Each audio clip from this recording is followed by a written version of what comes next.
future of Burke High School is up in the air and is up for discussion right now.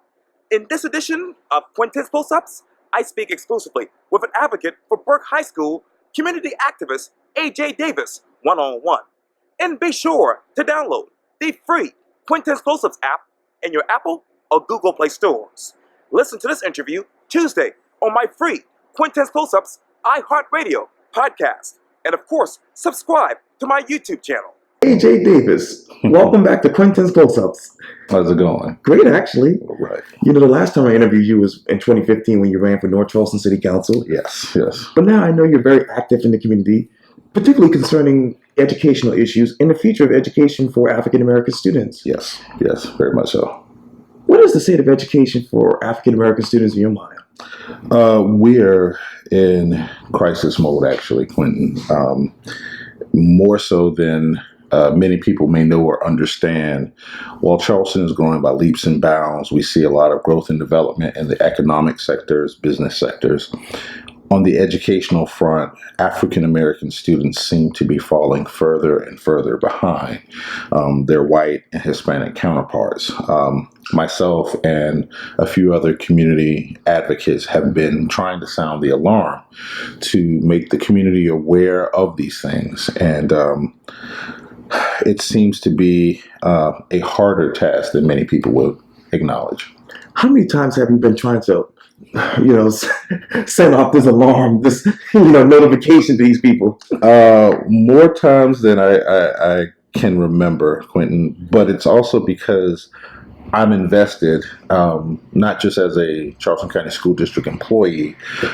My son and my 3 nephews are in Charleston County schools, as well as several of my friends. And so I think education, in particular education for African American students, is one of the last things that we have that can help us when we start looking at forward progress. If you are not educated, and I'm not just talking about whether or not you go to college, but you have the ability to decipher and understand information and concepts. If you don't have that, you really don't have an opportunity for the future. Let's talk about the future. This is a very developing story here from the Charleston Chronicle, and the headline reads this: School board member reflects on Burke High graduation. It says this by Barney Blakeney of the Charleston Chronicle. After attending the June 7th Burke High School graduation, Charleston County Consolidated School Board member Todd Garrett found himself frustrated. He learned that of Burke's 60 graduates, only 2 academically were prepared to go to college. Only 1 scored gold level on WIN certificates, the equivalent of work keys, which is what needed to get a job at Boeing. And 19 graduated career ready with silver or better on WIN certificates. June 7th, Burke High School graduation. How do you reflect on that? This story, when it was broken, my phone immediately went off. One of my good friends, Eric Jackson, who's also a very tireless advocate and alumni of Burke High School, called me and said, "Did you see this?" And I said, at that moment, no. And I read it, and immediately I became incensed because the graduation and everything leading up to it from the school perspective was bittersweet. I think what's alluded to in that article first is very inaccurate and non-factual. Basically, what Mr. Garrett and by default Mr. Blakeney and the Chronicle is saying is that of our 60 graduates, of whom we've had several who have accepted scholarship opportunities. They've been enlisted into the United States military. Of the 60, they're saying that only 2 were ready for college or career. So that means that the individuals, of which there are more than 2, that were able to accept college scholarships and were admitted to college, we're saying that those colleges are incorrect in affording those students the opportunity to attend those institutions. We're saying that the scholarship committees that awarded these scholarships based on the student's academic profile, they're incorrect. Basically, Mr. Garrett and by proxy, the Chronicle are saying that the individuals who have supported Burke graduates are incorrect because only 2 out of 60 are college and career ready. That's basically what that is saying. When you look at the data, how ready are those students when it comes to Burke High School? I think the problem, Quintin, is when we start using certain measures that we as the general public may not understand, and definitely measures that we within education often struggle with to see if they're accurate measures of readiness. So when we say college and career ready, what do we mean? If a student applies to a college, right, that college then looks at their academic profile, right? The college then makes the determination based on what they see. Yes, we think this student is ready for our institution. Sure. That's the number one thing. Now, we have tests and assessments, but usually the end result is whether or not the college says we believe this student can be successful at our institution. And that's what I look at. How many of our students were applied and were accepted at the college or institutions that they applied for? To me, that's the measure. Now, how well can they sustain a college career? That's another matter of debate. But I want to point something out. And it's funny that they referenced the win. The superintendent's report in 2017 for Charleston County School District chronicled the 11th grade ACT work keys college readiness gaps for Charleston County. And they chronicled African American students, Hispanic students, and white students in core subject areas of English, math, reading, and science. And it chronicled how many of those students in those ethnic groups met benchmarks at grade level, right? So this is 11th grade. This is 2015 data. So that's 4 years ago, which would have been these students' freshman year, right? In English, white students were meeting the grade level benchmark at 74.2%. Hispanic students, 29.1%. African American students, 12.6%. That's English, 11th grade, the year before graduation. This is district-wide. Math, 48.9% white students were meeting the grade level benchmark, 11th grade, in math. 21.6% for Hispanic students, 4.8% African American. Math, okay? Reading, which is core to any subject, sure. All right? 55.9% white students in 11th grade were meeting the benchmark when it came to 11th grade ACT work keys. Right. All right. 23.6% Hispanic students. All right. 7.1 African American. We're talking about 11th grade juniors or students who would have been 11th grade eligible, right? Science, another core subject. 44.6% white, meeting benchmark in 11th grade. 11.5 Hispanic. African American, 3.3. So now, when people say, well, what is Burke doing and why do we have these levels? This is district-wide. Right. This is not one particular school. And I think that's the problem and the frustration advocates such as myself and others have. We're not saying that Burke does not have room for improvement. That's farthest from what we're saying to anyone. What we're saying is, don't single out Burke as if the entirety of the district doesn't have the same issues.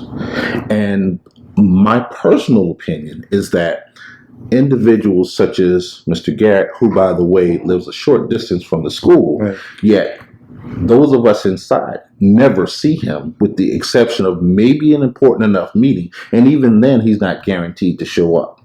But for him to have such strong feelings that he chose to place in the only African American publication in the area about one of the last remaining predominantly African American high schools in the district was very insulting and I think extremely irresponsible given the fact that what he stated as fact was not fact.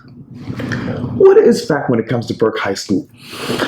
So, Burke High School, for facts, has been a school in flux for several years, and it's not a mystery as to how and why this has happened. Factors such as a changing local environment, the neighborhood around the school has changed, as well as the neighborhood downtown. The neighborhoods downtown have changed. The influx of individuals who may not be as familiar, but hear the negative connotations surrounding Burke, kind of put this uneasiness, this skeptical perspective on Burke as a viable academic institution. In the last 5 years, Quintin, Burke has endured tremendous change, oftentimes unbeknownst to the public. When we got our new superintendent, Dr. Postlethwaite, Burke was also going through a transition, losing its principal, Mr. Maurice Cannon, who was well liked by many and who was working towards putting Burke on the uptick. Okay. In that time, there was also a absorption of a program that was at the Rivers campus, Low Country Tech Academy, which is another example of what I mean when I say there's so many other things that we could be talking about. But Low Country Tech Academy was absorbed by Burke High School, which brought over several career technology education classes, which are now housed in Burke, which was a good thing. But we did not have that time to really understand how they were going to all mesh. And during that time, there was the concept of what's called New Tech that was brought in. And I remember there was a discussion. It was one of the first times that the superintendent that we now have was speaking at Burke High School, and the public was asked to weigh in on whether or not they thought that the New Tech program should be something to be brought into Burke High School. And at that time, I remember the public, as well as most of us here on staff, were like, no, because we're still trying to figure out what our next direction is going to be. We had just lost a one of the most consistent administrators in recent time. You have to look at the turnover rate of administration at Burke High School in the last 10 years, how many principals we've gone through. And so here it is, you have a well-liked principal that's being transitioned out. We had pretty much a vacuum with an interim, and now you're asking us to take not one, but two different programs in. We also had the specter of being a part of this, I guess you can say, project to include a charter school on our campus, the Allegro Charter School of Music, which took up a tremendous amount of our time because our School Improvement Council, which was helmed by Eric Jackson and other staff members, found itself having to juggle this idea of having two schools on one campus, the Burke Traditional High School and the Allegro School, which we were still trying to understand what would be the benefits for both. We knew that Allegro would be able to get space and have access to more space in the, amenities of our building. What was less apparent would be how would Burke benefit in terms of student population, and that was never really conveyed. So, we went through that, and this is within a 5-year period, Quintin. And so we got that, and we had the interim principal there, Ms. Anna Dassing, who then left. We got Mrs. Cheryl Swinton, who I love, and came in again right when all of the turmoil of whether or not the school is going to be combined with another school. And she, I think, in my opinion, she handled it well, probably about as good as anyone put in that situation could. But I say all this to say is that there was so much going on inside the building of Burke, so much transition, so many different pieces that had to be managed. And yet you have a school board member who during this time was nowhere to be found, not reassuring staff, teachers, parents, or the Burke community at large that he understood what was happening and would work to make sure that the transitions that were taking place would not interrupt or interfere with the cohesion of the school, the development of school culture. And that, Quintin, is something that I don't think people understand. You hear folks talk about, well, we need to have radical change. Schools like Burke have already been undergoing radical change year after year after year after year. When you change administration, to some people it's just, oh, we're putting in a more effective principal or administrator. No, what you're doing is shuffling the nucleus of how that school will be run. So you can't just keep thinking that you come in with a bulldozer and that's going to solve the problem, when the problem is not necessarily inside the building. It's what's happening outside. You speak of radical change. Garrett said this to the Charleston Chronicle last week. He said this quote, "I'm ready to pull the plug on Burke," says Garrett, because he was reflecting on what he considers perpetual academic dysfunction at Charleston's oldest public schools for black students. When you hear that he's ready to pull the plug, what would that do for the community? My question is, plug on what? Because when you hear that term, and that's what got a lot of people up in arms, it implies that he somehow was involved and engaged in improving the conditions and situations at Burke. And many of us, myself included, would beg to differ.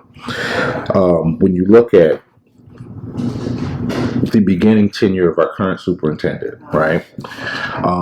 Not even a year after she assumed her position, Charleston County School District voted to close Lincoln High School, a school with a similar situation to Burke. I was in 75 Calhoun when that took place. It was very, very heart-wrenching. I remember the contention on the board. I remember a former board member looking out into the crowd and saying, in a very condescending manner, that this was a good thing, that this is going to help those students. And those students were supposedly bused into Wando High School, and that environment was deemed the solution to the problems at their school. Fast forward 4 years later, do we know if that in fact solved the issues of those students at Lincoln High School? Did that improve the conditions and the academic trajectory? As of earlier this year, it was determined that now Garrett High School will be closed as well. And those students will now be shipped into another learning facility as well. And the overwhelming pattern seems to be, when it comes to majority African American schools, the solution for fixing their issues is to close them and bust those students away, with no clear understanding of exactly how that helps their academic trajectory and growth, other than saying that they no longer have a school in the district's profile that has such a low rating. What should we be talking about now as far as the progression that's going on in Burke? One thing, Quintin, that I have struggled to get answers from anybody on is, when you look at Charleston County School District in its totality, and you look at the fact that it's broken up into constituent districts. Downtown is District 20. Right. Downtown has one traditional public high school, one, and that is Burke High School. Burke High School receives the students that are in the feeder pattern. Do you know what the feeder pattern is for downtown? And by that, I mean a student starts school in elementary school, they go to middle school, and then they go to high. Right. So we're saying that Burke is failing and has all of these problems. Then what are we saying about Burke? Is it that students are arriving at Burke High School on grade level academically prepared, and then somehow or another within the confines of Burke, they're sliding? Because this data says otherwise.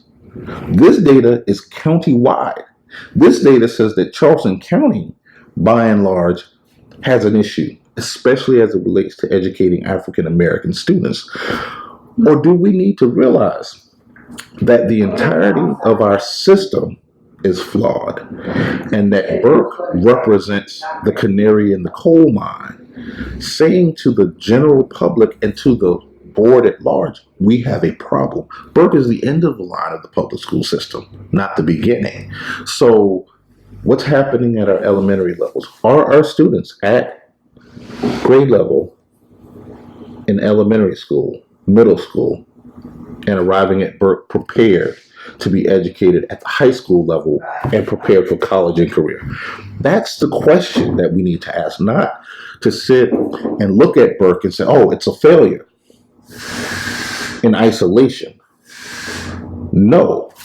Does Burke have challenges? Yes, but Burke has always had challenges. If you go through and look at a profile of all the high schools within Charleston County School District, I guarantee you will see similarities to Burke. But what that it should also say to parents and the community is this issue is not a high school issue. This is an education issue. And what I also think that we, as the general public, have to begin to do is stop scapegoating schools or teachers or administrators and say, what is the purpose of the education system in general? Is it not to prepare and promote scholarship and academic achievement as well as intellectual growth?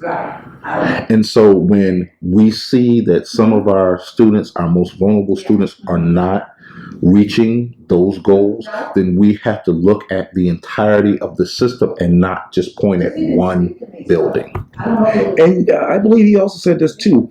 Garrett, that is, he said this too, quote, I remember comments from people like John Butson, former public school advocacy group Charleston Education Network's executive director, about state takeover of Burke High School and North Charleston High as I ran. And then I Googled some articles. He referenced the 2006 College Charleston report and the 2012 Pulse Inquiry article. The 2006 report says, quote, over the past decade, Burke was plagued by poor student performance, unstable leadership, ineffective teachers, and lack of parent involvement. Those are things that I would agree with him on.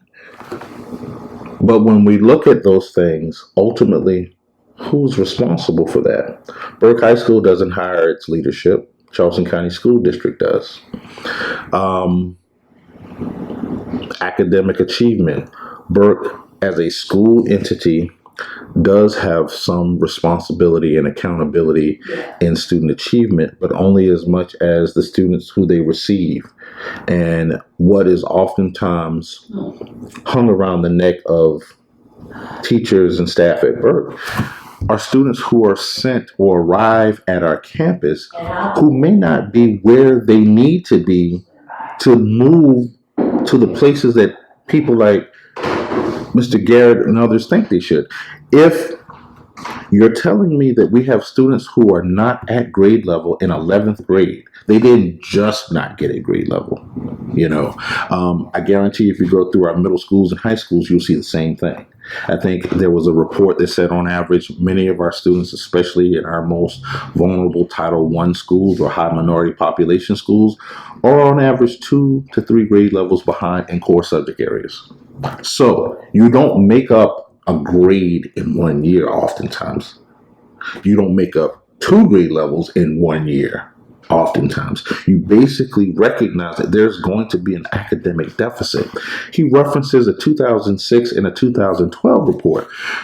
Why didn't he also reference the report I just said, which was the superintendent's report in 2017, or the racial disparities report that was commissioned by the College of Charleston and done by Dr. Stacy Patton, and it talked about the issues in education. And I've chosen to be very diplomatic, but since he's referencing all of these issues when it comes to Burke, in his 7-year tenure as a school board member, specifically what has he done to address the issues as he sees at Burke, which again sits right down the street from his house, and what has he done to address the issues brought forth in the report done by Dr. Patton, which chronicled the fact that Charleston County had 3,312 teachers, of which I think the number's like 455 or 255 maybe, were African American women, and 72 were African American men, and not all of those men taught in core subject areas. The fact that Charleston County has 40% African American student population and they don't have a teaching corps that at least matches that. Or the fact that by and large, almost all to the letter of your struggling and failing schools throughout the district are largely African American. Not just Burke, North Charleston, Morningside, all of these schools. Sanders Clyde sits right downtown and has gone through tremendous change repeatedly. Where does Sanders Clyde feed into? How many changes has he and his fellow colleagues on Charleston County School District implemented at that school, and what have been the outcomes? What is that teacher corps? What should that teacher corps be? I think that teacher corps should reflect the student population. So if 40% of the students in Charleston County are African American, is it unreasonable to say that 40% of the teachers in Charleston County be that as well? And when people say, well, why should teacher ethnicity or race matter? Because representation matters. Because students sitting in a classroom gaining instruction from someone should also be able to see themselves. And I want to take a moment here to say that that's not to discredit or discount the countless non-African American teachers who teach in our school system. In fact, I think that many of them have done the best job that they can given the circumstances. But I feel like when you start talking about the complexities of a situation such as what Burke has or North Charleston has, you have to truly look at who do we have in the classroom. And I must say that we also need to look at outside of the classroom. There's several different positions. He referenced parent involvement, right? Yet he sat there and has done nothing with the reduction of parent advocate positions in the district. As it stands right now, I would wager how many of these schools have full-time parent advocates. The one position in the entirety of the organizational structure of Charleston County School District that is dedicated to parent involvement and engagement. From a position of Title I, there's so much paperwork that goes into the compliance factor. But also, there's a parent engagement component that's also tied to that funding stream. Right. But Charleston County School District has done what to ensure that their most problematic schools have those staff members.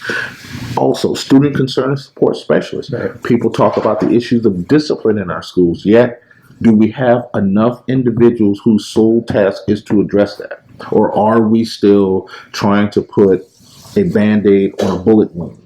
And not acknowledge the fact that our whole organizational structure in our schools needs to change to not just employing quality teachers, but make sure that we have the support staff and classified staff that can help support the academic learning in the classroom. How many of those parent advocacy positions are you talking about?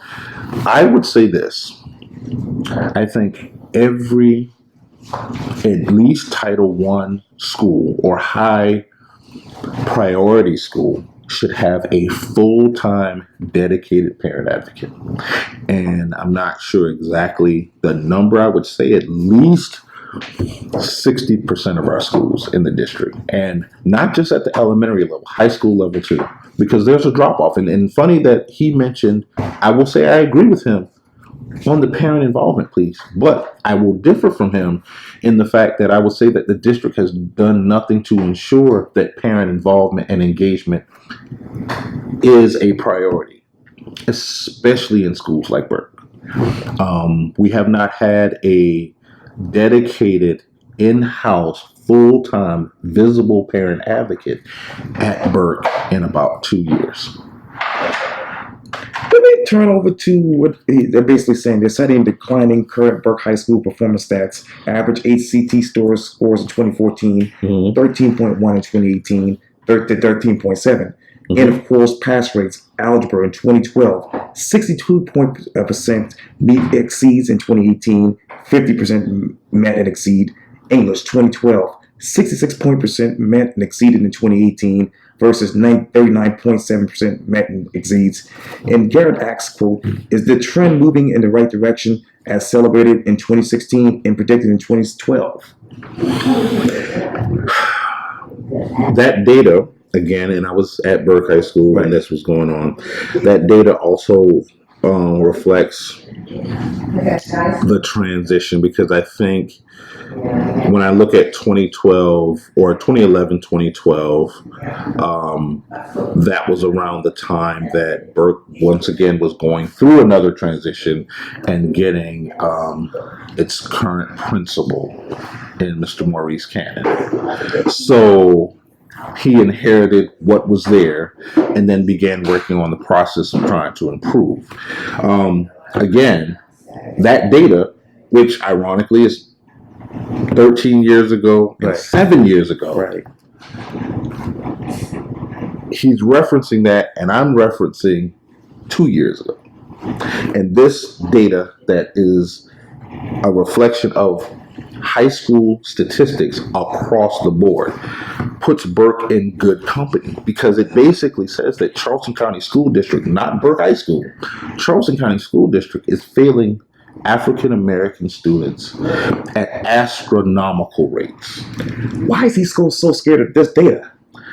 I'm not sure if he's scared of it or whether he is just choosing to pick what is convenient to make his argument, because Burke is, in many cases, the last man standing as it relates to African American institutions within Charleston County.